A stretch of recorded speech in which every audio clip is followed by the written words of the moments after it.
Hello friends, मैं अशोक आप सभी का स्वागत करता हूं अपने यूट्यूब चैनल उषा मैथ्स पे। हम लोगों ने नंबर सिस्टम, एलसीएम, एचसीएफ और नंबर सिस्टम में जितना कुछ भी था सारे टॉपिक्स कवर कर दिए गए। एलसीएम, एचसीएफ हम लोगों ने सब कुछ सीखा हुआ है।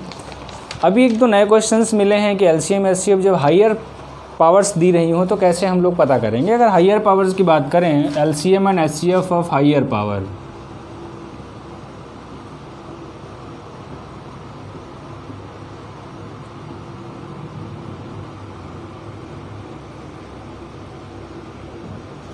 मतलब जब हायर पावर दी रही गई हो, बड़ी घातें दी गई हों, तब हम एलसीएम और एचसीएफ कैसे निकालेंगे।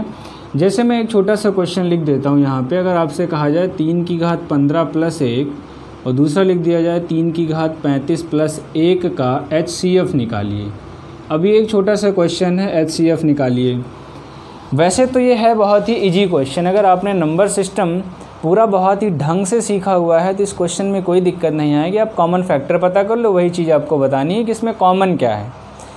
लेकिन फिर भी मैं एक बार आपको यहाँ पे रिमाइंड करता हूँ कि ऐसे क्वेश्चंस को हम लोग कैसे कर सकते हैं और बेसिक कॉन्सेप्ट क्या है इन सब क्वेश्चंस का। देखिए, एक बात आपको समझ के रखना है, मैंने पहले भी आपको कई बार बताया है। अगर कहीं पे a की पावर n प्लस b की पावर n लिखा है और n आपका ऑड है, n क्या है, ऑड है, विषम है, तो आपका कॉमन फैक्टर क्या होगा, उभयनिष्ठ गुणनखंड क्या होगा, तो वो चीज़ हम लोगों ने सीखा हुआ है।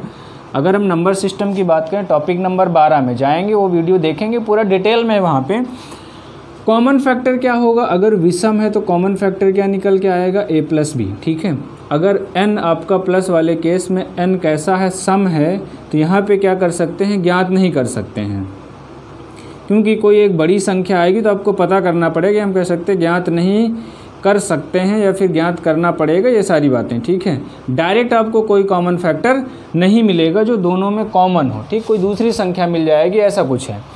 अब देखिए यहाँ पे a की पावर n प्लस b की पावर n, n अगर विषम है तो common factor a plus B. ठीक है, अगर हम सेम चीज़ माइनस वाले केस के लिए लिखें, अगर सेम बात में माइनस वाले के लिए लिखूँ, a की पावर n माइनस b की पावर n, n अगर कैसा हो, सम हो, n अगर सम हो, इवन हो, तो आपके पास उभयनिष्ठ गुणनखंड या कॉमन फैक्टर क्या आएगा। तो कॉमन फैक्टर क्या आएगा, आप ध्यान से देखेंगे, विषम का मतलब a square minus B square.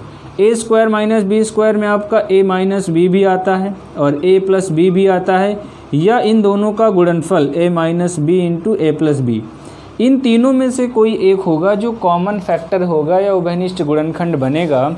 अब देखिए, हमारा क्वेश्चन भी इसी पे रिलेटेड है कि कॉमन फैक्टर पता करना है।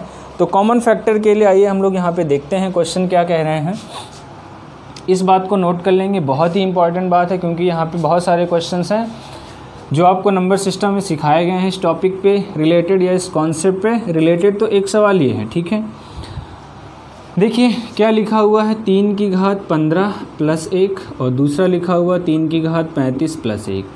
तो आप 3 की घात 15 को कैसे लिख सकते हैं, आप लिख सकते हैं 3 की घात 5 की घात 3 प्लस 1, और 35 को कैसे लिखेंगे, 3 की घात 5 5 सते 35 प्लस 1। ठीक है, अगर हम इन दोनों के एचसीएफ की बात करें कि इन दोनों का एचसीएफ क्या होगा, अच्छा आप देखिए, हम इसको क्या बना सकते हैं, इसको बना सकते हैं a cube plus b cube, लेकिन 1 लिखा तो 1 को लिख लीजिए 1 क्यूब लिखेंगे तो कॉमन फैक्टर क्या हो जाएगा, a प्लस बी।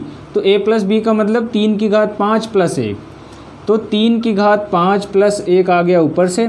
अच्छा, यहाँ से भी देखिए 3 की घात 5 की घात 7 है, तो आप इसको 1 की घात 7 लिख लीजिए, तो कैसा बन जाएगा, a की घात 7 प्लस b की घात 7 कैसा है, विषम है, तो उभयनिष्ठ गुणनखंड क्या होगा, a प्लस बी का मतलब 3 की घात 5 प्लस 1।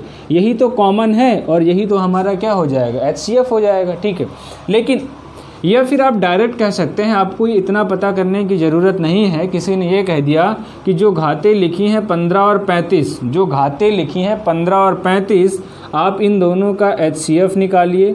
आप इन दोनों का एचसीएफ निकालेंगे तो 15 और 35 का एचसीएफ कितना हो गया, 5। तो हमारा कॉमन फैक्टर ये भैया क्या हो जाएगा, 3 की घात 5 प्लस 1। ठीक है, तो यहाँ पे डायरेक्ट हो गया। लेकिन एक चीज़ और आप ध्यान रखेंगे इस सवाल में, अगर हम आपसे कह दें, क्वेश्चन अगर आपका ये ऐसा आ जाए, बहुत ही ध्यान से समझेंगे। यहाँ पे जो मिस्टेक होती है उस मिस्टेक को नहीं दोहराना है। अगर ये सेम क्वेश्चन ऐसे हो जाए 3 की घात 15 + 1 और दूसरा दे दिया जाए 3 की घात 20 + 1, ठीक है। अब हमें क्या पता करना है कि HCF, तो आप क्या कहेंगे 3 की घात 15 + 20 और ये आप 15 और 20 का HCF निकाल लो तो कितना आएगा 3 की घात 5, 15 और 20 का HCF 5, तो हमारा फाइनल HCF क्या हो जाएगा 3 की घात 5 + 1। लेकिन ये गलत है, लेकिन बहुत सारे लोग ऐसा ही सीख के रखते हैं, लेकिन हम लोगों को गलती नहीं करना है, बचना है गलती करने से। आइए अब यहाँ पे हम लोग देखेंगे अगर ये 3 की घात 5 + 1 नहीं है तो क्यों नहीं होगा, इस बात को समझेंगे थोड़ा सा। ये बात ऐसे है, अभी हमने आपको बताया कि अगर कहीं पे a की पावर n + b की पावर n है और n कैसा है आपका, n सम है, n सम है तो कॉमन फैक्टर क्या है, कॉमन फैक्टर हम ज्ञात नहीं कर सकते, कैन नॉट फाइंड, है ना, कॉमन फैक्टर ज्ञात नहीं कर सकते। तो आप देखिए ये तो हमारा ठीक है, इसको हम क्या लिखेंगे 3 की घात 5 की घात 3 लिखेंगे + 1, तो 3 की घात, तो ये हमारा a³ हो जाएगा, इसको b³ लिख लेंगे, ठीक है। लेकिन आप जब इसको लिखेंगे 3 की घात 20 को तो क्या होगा 3 की घात 5 की घात क्या लिखा जाएगा 4 + 1, एक को क्या लिखेंगे 1 की घात 4। अब आपके पास क्या आ गया a की पावर 4 + b की पावर 4, जबकि अगर a की पावर n + b की पावर n है, n सम है, तो उभयनिष्ठ गुणनखंड नहीं ज्ञात कर सकते हैं। इसलिए एक नोट पॉइंट लिखेंगे। नोट पॉइंट क्या लिखते हैं, नोट पॉइंट क्या है मैं आपको बताता हूँ।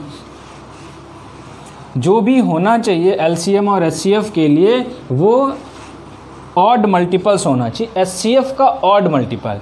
अगर कहीं पे लिखा है, हम इसको बात करें p की पावर a + 1, अगर लिखा है p की पावर b + 1, अगर इन दोनों का HCF हमें निकालना है तो HCF क्या होगा p की पावर HCF ऑफ AB और +1, ये हमारा HCF हो जाएगा। ध्यान देंगे इस बात को, थोड़ा सा समझेंगे, ठीक है।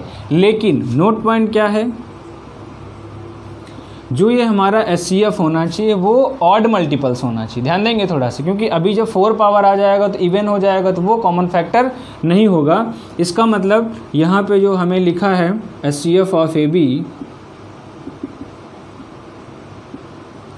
Should be odd multiple of HCF।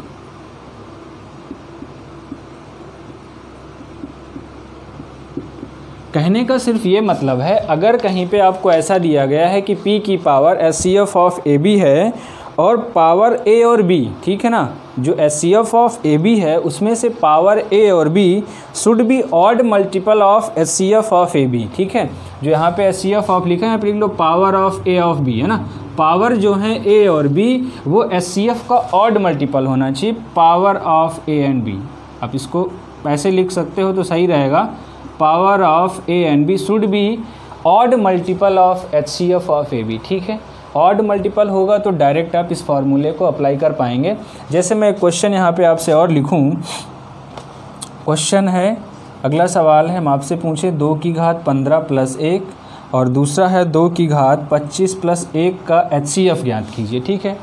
2 की घात 15 + 1, तो आप 2 की घात 15 को क्या लिखेंगे 2 की घात 5 की घात 3 + 1, ठीक। अगला क्या होगा 2 की घात 5 की घात 5 + 1, ठीक है। तो HCF फाइनली क्या हो जाएगा 2 की घात 5 + 1, क्योंकि यहाँ पे a की घात 3 + b की घात 3, मतलब एक को 1 की घात 3 लग सकते हैं, तो ये कॉमन आ जाएगा। दूसरा तरीका क्या था, 15 और 25 का HCF, 15 और 25 का HCF कितना हो जाएगा 5, 15 और 25 का HCF कितना हो गया 5, तो हमारा फाइनल HCF क्या हो जाएगा 2 की पावर 5 + 1। लेकिन आप देखिए 15 और 25 क्या HCF के ऑड मल्टीपल हैं, तो 5 का ऑड मल्टीपल मतलब 3 से गुणा करेंगे तो 15 आएगा और 5 में 5 से गुणा करेंगे तो 25 आएगा, मतलब 15 और 25 HCF के ऑड मल्टीपल हैं, मतलब विषम गुणनखंड होने चाहिए। ये यहाँ पे नोट पॉइंट है प्लस वाले केस में। ध्यान देंगे, मैं एक बार फिर से रिपीट करता हूँ, क्योंकि अगर कहीं पे a की पावर 4 या b की पावर 4 आ गया तब कॉमन फैक्टर a + b ज्ञात नहीं कर सकते हैं। ऐसा कोई ज़रूरी नहीं है कि a + b होगा। इस वजह से अगर ये प्लस का केस है तो HCF p की पावर HCF ऑफ AB होगा, लेकिन जो HCF ऑफ AB होना चाहिए वो a और b का जो उनकी पावर्स का है ऑड मल्टीपल होना चाहिए, विषम गुणनखंड होना चाहिए, तब ये बात सही होगी। आइए हम लोग आगे बात करते हैं एक बेहतरीन क्वेश्चन। अगर हम लोग इसमें एलसीएम की बात कर लें, अगर ये सेम चीज़ लिखी है p की पावर 1 + b और यहाँ पे आपको बताना है इसका एलसीएम, तो यहाँ पे हो जाएगा HCF ऑफ AB, तो यहाँ पे क्या हो जाएगा इसका एलसीएम ऑफ a + b + 1। ठीक है, तो ये कॉमन सी बात थी और सेम चीज़ है।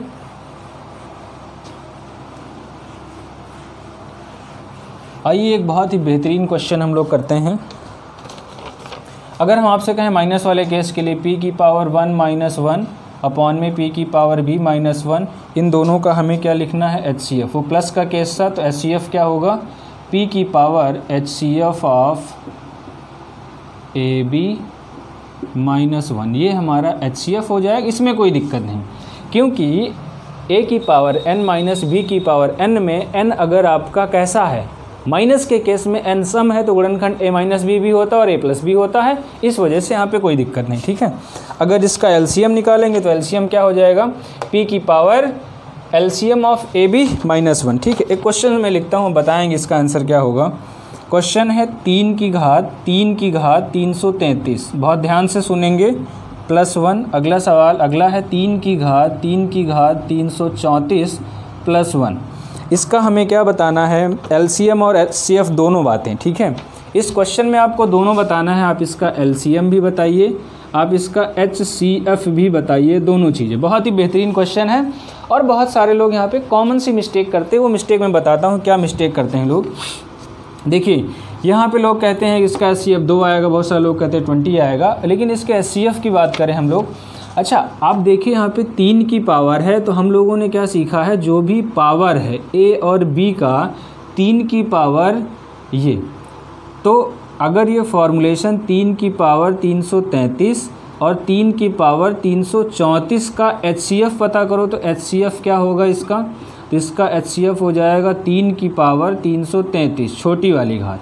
इसका मतलब हमने जो अभी फार्मूला पढ़ा था, यहाँ पे अगर प्लस का केस होता तो HCF ऑफ AB, तो 3 हमारा सेम है, तो हमारा HCF क्या होगा इन दोनों नंबर्स का, HCF हो जाएगा 3 की घात 333 +1, ये हमारा HCF हो जाएगा। ठीक है, अगर इसी में एलसीएम पूछे तो जहाँ पे आपने HCF निकाला तो यहाँ पे एलसीएम निकालो।